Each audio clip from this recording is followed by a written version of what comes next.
കാലം വന്ന് വിളിച്ചില്ലേ പോകാറായില്ലേ ഗോപാല എന്ന രീതിയിൽ AKG മരിക്കാൻ കിടക്കുന്ന മതി കോൺഗ്രസ്സുകാരെ വിളിച്ചെന്ന് മുദ്രാവാക്യമുണ്ട്. കാലം വന്ന് വിളിച്ചില്ലെന്ന് ചോദിക്കും എന്ന് പറഞ്ഞ പോലെ ഈ പുള്ളിയുടെ കാര്യത്തിൽ ഇതുപോലെ എന്തെങ്കിലും മുദ്രാവാക്യം ഉണ്ടാക്കി വിളിക്കേണ്ട സമയം കഴിഞ്ഞിരിക്കുകയാണ്.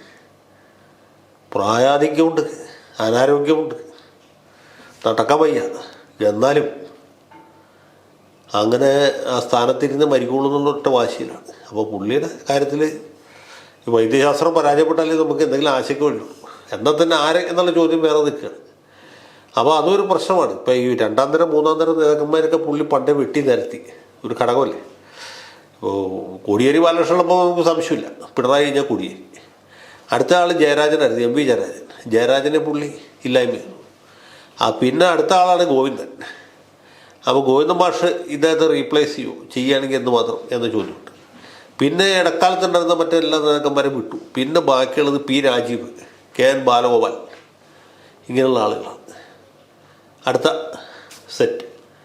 അവർ തിരുവിതാംകൂറുകാരാണ് അല്ലെങ്കിൽ കൊച്ചിക്കാരാണെന്നുള്ള ബുദ്ധിമുട്ടുണ്ട്. മലബാറിൽ നിന്ന് ഒരാൾ വരട്ടെ.